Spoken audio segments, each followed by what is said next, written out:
It's Stryker of Enyo, and this is one of my favorite series, What's It Like? So, you've probably seen this game around, you heard some stuff about it, you noticed it didn't score that well. It's The Crew, and specifically we're actually looking at the Wild Run. Well, the game updates you when you have the added stuff anyway.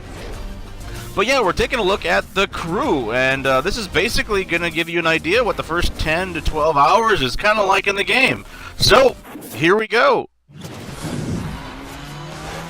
So, yeah, you remember those E3 trailers and whatnot? Yeah, the game don't look this good. In fact, that was one of the things when the game came out, one of its highest criticisms was the fact that it didn't really look that great.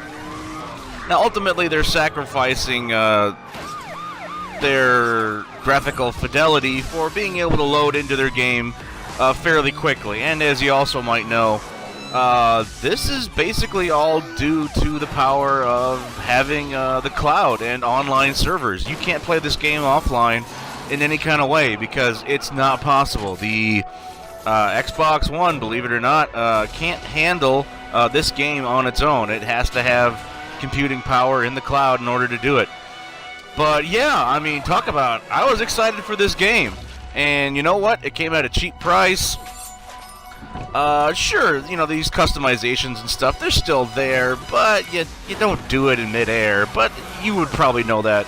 But yeah, the game just, it didn't come off looking as great. It had some problems at launch. The physics engine really isn't up to par for a game that should be all about driving. I mean, Need for Speed Rivals, which came out either around the same time or this came out just before it. You know, Need for Speed Rivals actually has a much better game engine and whatnot. So yeah, it's just taking out cars feels really good. Driving around, there's some weird stuff in this that happens in this game, but it can be kind of forgiven because it really does give you the entire United States to play around in. And I'm not taking this E3 footage from the E3s themselves. This is actually still in the game, exactly how this shows. These icons, they don't show up like that. They're not used like that. The detail, obviously, that's not there, and that's not what the overall map looks like either. But it's still in the game. But yeah, this is The Crew. So we're gonna take a look at.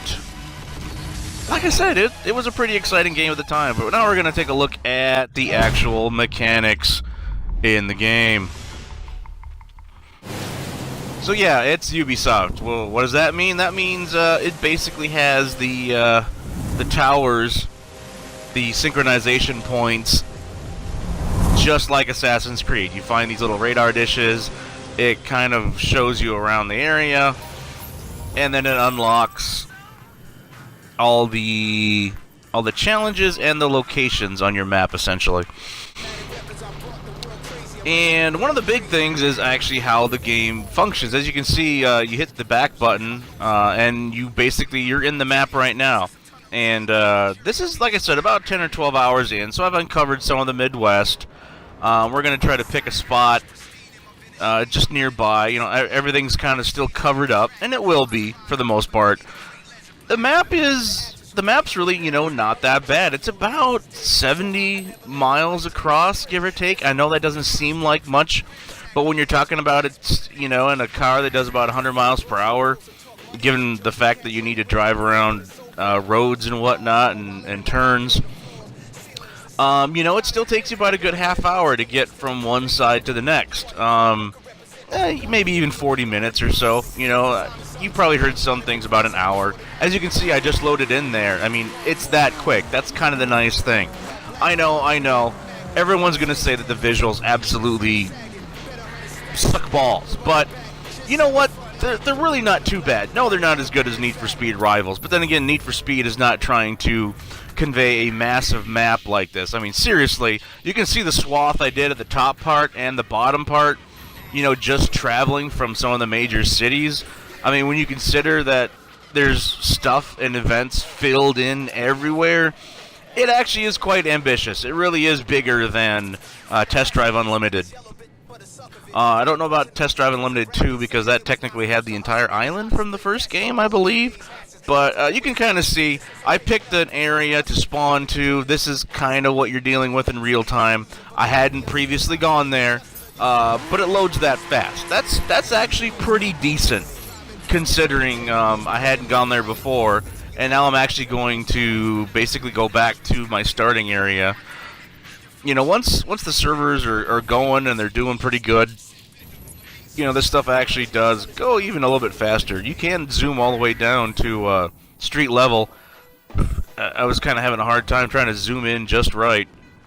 I was trying to zoom in just enough to see the streets, but not all the way to see the cars. And yeah, you can actually zoom in far enough, and it'll populate it with cars, and it'll populate it with your friends. Here, I just picked to spawn here. And as you can see, what, 10, 12 seconds, if that? And I'm right back to where I was. So, yeah, and progression is pretty average for a racing game that you would expect.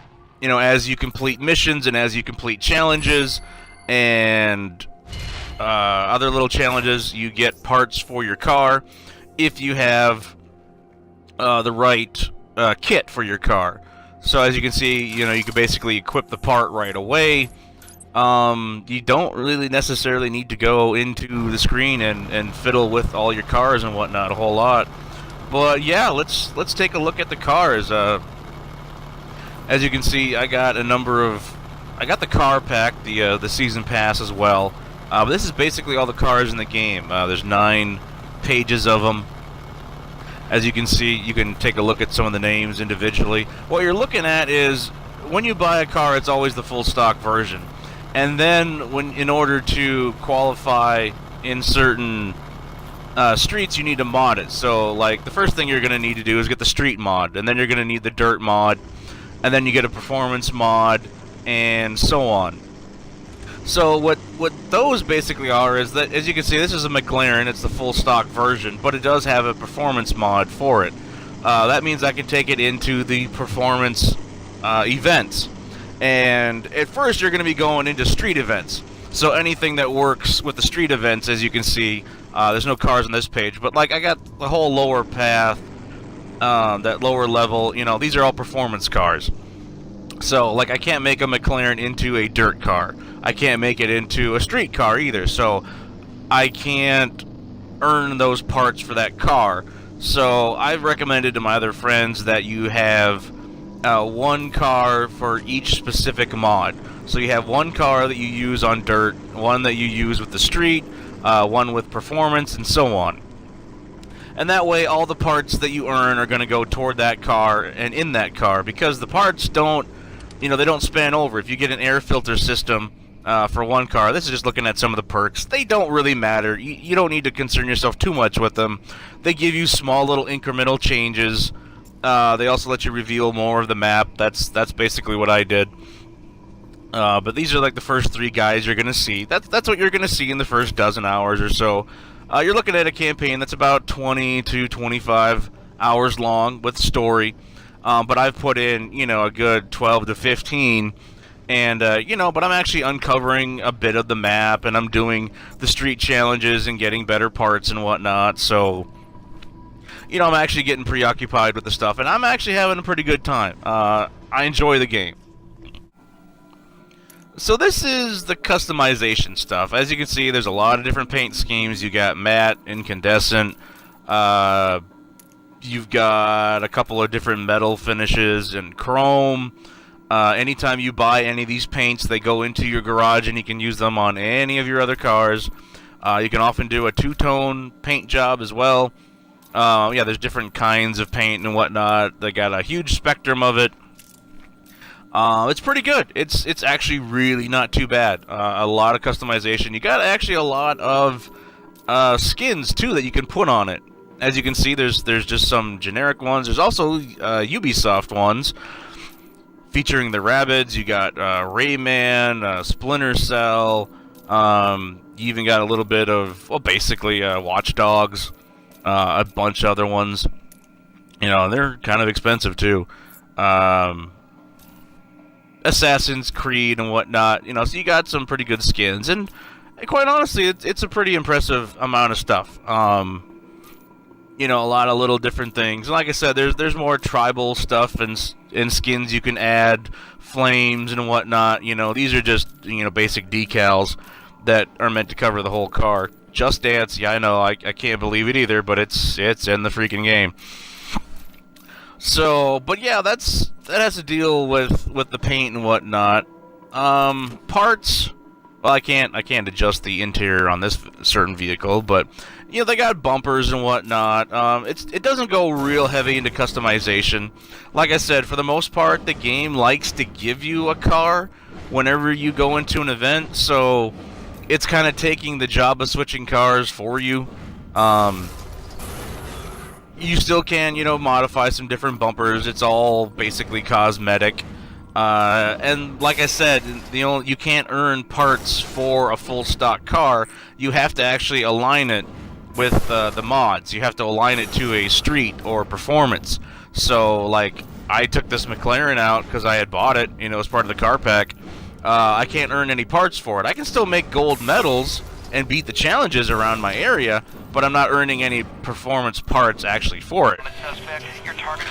So you actually have to, you know, make sure you're high enough level. Yeah, it's the physics of the game. They're a bit wonky. They're not going to be obviously as grounded as, you know, some of the other racing games. Like I said, I think they're a little bit better than the new Need for Speed game, but Need for Speed Rivals, I like the way the cars control a lot better in that. If you're a fan of, you know, Forza, you know, sadly, no. Forza controls better, but then again, that's much more simulation. But it's not bad. There's a few times I've gotten some horrific crashes and whatnot, but it's okay. You got famous landmarks and whatnot. You can go to Niagara Falls. Yes, with the Wild Run, some of the visuals are supposedly enhanced. Since I didn't really play it before, I can't really comment on whether they're enhanced or not, but I did see footage of what Niagara Falls looked like before and what it looks like now. They did actually do a much better effect on the flowing water and whatnot, and the water actually had a bit more texture to it. So there are some improvements to the overall visuals. I'm assuming they just figured a way to unlock some more processing power, or, you know, just let their servers stream the stuff better, you know, in some regards. The detail was probably already there, it just, the end result probably wasn't showing up as well. But, yeah, you know, I was having fun, you know, after those initial complaints and whatnot, I was racing around and played it for several hours, you know, straight the next day, and, you know, I was getting into doing challenges and doing the speed events, and you got Solemn, and you got different little challenges that you can run through while you're on the road. Those are spread out. You earn experience on those. You can earn car parts on those as well. And obviously, if you're getting gold or silver or bronze, you know, that reflects on how good of a part that you're getting. It's still going to be the same part. It'll still be the suspension or something. But, you know, you'll get a better part that'll add more value to your car. And after about 15 hours or so, I think I got to about level 25, 26. So, you know, you can kind of gauge that as you will. I don't got footage, but I did pretty much unlock a lot of the Midwest. You know, everything that has to do with Maine and New York, pretty much all that map area, I ended up going back and unlocking that. And, yeah, there's a bit.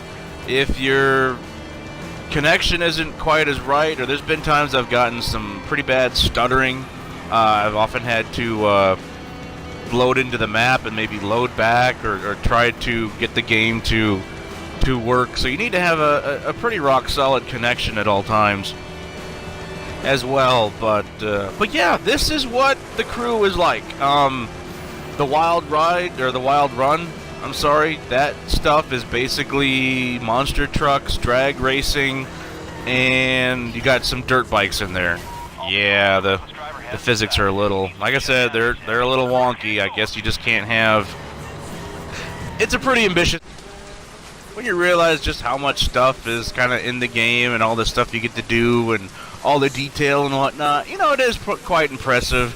we really did think it was going to be a lot better than what it was. We kind of wish the handling would be better, but people even complain about the handling in the Grand Theft Auto games. I think it's actually pretty good. If you're looking at around $30 to $40 for the game itself, and perhaps even some DLC, I'd totally go worth it. If you want a little bit of a shortcut, you can get the some of the cars. You can buy them individually. You can buy them in different packs. You can buy the season pass and get 12 extra cars right from the start. And then you really don't have to worry too much about buying cars. You can pretty much beat the whole game on just the cars in the car pack. So hey, check it out. It's kind of worth it.